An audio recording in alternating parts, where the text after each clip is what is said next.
Okay, so we're checking out the AXISFLYING CineON Z20 in this video. So this is a 2-inch cinewhoop here, and this is the 03 edition with the DJI 03 system in it. And I did a review not too long ago on the CineON Z25, the 2.5-inch version. So there's some similarities and some differences. I'll go over that here momentarily, but specifically talking about the Z20, I think that especially now with all of the news about remote ID on the Avata, this is going to be probably your next drone if you're thinking about moving on from the Avata. So for those of you guys that are flying the Avata and don't want to deal with the hassles of remote ID, or don't want to deal with having to connect your phone to your goggles, this is an option because it's under 250 grams. You don't have to register it, and there is no remote ID requirement for drones that are under 250 grams. And one of the reasons why this gets there is because you don't need a GoPro for this one, so they'll keep the weight down. The video from the 03 system is good enough, I think, in most situations. There is going to be 30 frames per second mode and 10-bit color coming out in a future firmware update. We know that because they came out for the Avata already, and this is essentially the same camera, so it's just a matter of firmware update, and they should have that support soon. But yeah, if you have an Avata and you've been flying with the remote controller 2 and the goggles 2, you can bind those to these new DIY drones that come with the 03 system. This is the one that's plug and play. Does not come with a receiver, just uses the 03 system. Obviously, you're going to bind the remote controller 2 to the 03 air unit and get control that way. And I know there's going to be a lot of conspiracy theories out there about the 03 air unit requiring remote ID in the future, and pretty sure that's not going to ever happen because there's no GPS in the 03 air unit. There's no requirement in the remote ID law requiring manufacturers to enable remote ID for DIY parts, and essentially the 03 air unit is a DIY part. It's just a video transmitter system. It's not a complete drone. I think, you know, the remote ID requirement is only for complete drones like the Avata and the other DJI drones like the Mavic 3, the Mini 3 Pro, etc. It does not apply to DIY parts. And if you're hearing that out there, there's a lot of sort of misinformation about that. That is definitely not true. There's no GPS in the 03 air units, so it's pretty much impossible to enable remote ID on just the video transmitter. Alright, so let's take a look at the weight. That's the most important thing here, to get under 250 grams, so you don't have to deal with a remote ID. And it's 135.3 grams here. This is pretty much out of the box. I didn't make any modifications. I believe that they've put on, there's a lot of extra stuff on here that you could probably take off. I'll point that out in a little bit here. But with a bunch of different batteries, 4S 450, it's 191 grams. With a 4S 660, it's 199 grams. This is a 4S 650, and this is coming in at 205 grams. So obviously, flight time is going to vary depending upon which battery you're using. I was getting about 2.5 to 3 minutes on the 450 4S. The 660 and the 650 is giving me approximately 5 to 6 minutes. It really depends on how you're flying and also how much wind there is. But yeah, it's not going to give you the same 10-minute flight time on the Avata, but that's the sort of the trade-off you have to make if you're going to go with something smaller and lighter to avoid that remote ID requirement. Anyway, let's take a look at the differences between the Z20 and the Z25. Obviously, other than the fact that the Z20 is much smaller, you do have the option of buying the green-colored prop guards if you prefer that over the black ones. The design concept between the two is pretty much the same. So you have this like top plate here and bottom plate, and the motors are inverted for the front. As you can see, they're upside down in the front motors. But you can see that on the Z25, the prop height is staggered. So it's lower in the front and higher in the back with this particular build. Not sure if they did that on purpose for this one.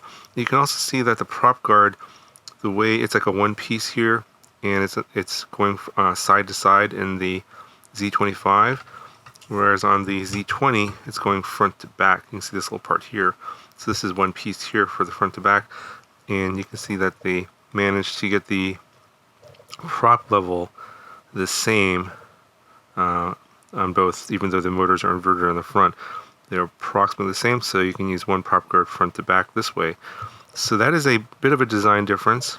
I don't think it's because of the O3 Arian, because it's very similar in size to the Vista. And they do have a different part right here for holding the O3 Arian in. This is a 3D printer part right here, and it's just held in by this little part here and by friction and against the bottom plate. There's no screws or anything going into the air units, so it's just that little part right there on both sides. I don't think there's on the front and the back either, and that just holds the air unit in place. It's a pretty tight build. It's got the same flight controller, the F4 Hack RC all-in-one. That's the same. I think these top and bottom plates might even be the same. I'm not 100% sure. No, they're not the same. I think that they're a little bit. The 2 inches obviously a little bit smaller. They look really similar in terms of the shape and everything, but you can see that the obviously the motor to motor distance on the width there is going to be more on the Z25, but they look super similar in the design. You can see also here on the bottom, they just basically share the same design language. So the Z25 also comes in an O3 air unit version as well. I don't know if the C20 and the C30 and the C35, the 3-inch and the 3.5-inch versions, come in a O3 air unit version yet. Probably they're going to update all of their models to the versions with O3 air unit. But this one does come in an O3 air unit version as well. But you can see here that the way this is designed, where the camera is mounted, it's a little bit further back compared to the prop guards. So that's probably going to show up in your video, especially on if you're using, or for the recorded video, if you have a low camera angle like this, and you're using the ultra wide field of view.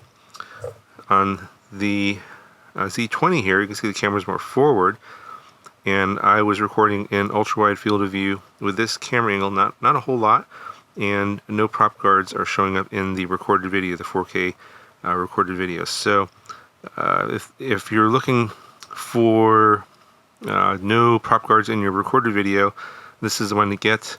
I don't have the O3 air unit version. This one, I'm just assuming that based on where these prop guards are in relation to the distance to the front of the camera, that the prop guards are probably going to show up in that video. Now, of course, the advantage of going to the bigger one here is you're going to get a little bit more flight time with the same batteries because of the bigger prop, although overall it's a little bit heavier. And if you go with, I think when I did, you'll have to go back and look at this video. I'm pretty sure with the battery I used, and once I put the naked GoPro in here and all this extra weight, it did go over 250. I think it was like 290 or something like that for the all-up weight with the battery, and in which case you would not qualify for the no requirement for remote ID or registration. You would have to register it, and I don't think that DIY drones are required to do remote ID until next year. It's like September of 2023, so at least that's not going to be there. But the registration is going to be required if you go over 250 grams. Anyway, I think there's a lot of room here to maybe make this even a little bit lighter to get more flight time. These plates are pretty thick. I think that's going to be there for durability. I don't think you're going to be breaking this at all. I don't know. These motors are probably the right size for this. They're 1303.5s. So maybe you could get away with removing some screws here, just going with 2 screws instead of 4 for the motors. I could possibly get rid of the screws on the inverted prop over here. Maybe get rid of some of these 3D printer parts like this one here. You don't need that because you're not going to be, if you're using the 4K footage from the O3 air unit, you don't need to attach a naked GoPro. Probably get rid of these screws and this 3D printer part here. And then obviously if you're using the remote controller too, you don't need the TP part here for the receiver. This is for like an Express LRS receiver or some other type. You can slide that in there, you can get rid of that part. So there's definitely room to get the weight down a little bit. it is already at 135 grams. It's pretty light, but you probably shave off another maybe 10-15 grams if you're looking for, to squeeze out a little bit more flight time out of this one. It flies pretty good out of the box without any sort of tuning. It just came with I think 430 or 431 with stock PIDs and filters, and it flew actually pretty well. Even in a little bit of wind, I didn't have any bobbles, or I tracked really well. And so maybe they tested it on defaults and it was good enough for them, and so they decided, okay, let's go with it. I didn't really feel a need that I needed to change anything out of the box. It felt like it felt pretty locked in, just flying it with the batteries I used. Now, in terms of accessibility to the ports, you can see here you have access to the micro SD card slot pretty easily there, and also the USB-C port. And I actually just recorded everything to the internal 20 gigabytes on the air unit. I didn't even use a micro SD card, and just pulled the files off. The 20 gigabytes will give you, good 10 minutes of recorded flights. And so I did several flights and saved them to the internal memory, and then just pulled them off of USB-C. And you don't have to power on the air unit to pull the files off, which is great. The USB ports on the flight controllers over here. It's micro USB, it's HackRC all in one, and that's also very easily accessible. So no complaints in getting access to the USB ports in this one. It's a very nice, clean build and design overall. I think that this is going to be the trend for those of you guys that are looking to move on from the Avata to a DIY drone and don't want to deal with remote ID or registration. This is probably the first of many sub 250 O3 air unit drones are going to be coming out. But this one's pretty good, so I recommend that if you're interested in doing that, moving on from the Avata, check this one out. Also, to let you know that I will have a video on these ND filters pretty soon. These are from KNF Concept. If you're looking to get a better recorded video out of your O3 air unit camera, you definitely want to use these. I'll have a video on that one explaining how to manage your settings in that video, but that'll be it for this one. Hope you enjoyed the video, and I'll talk to you guys in the next one.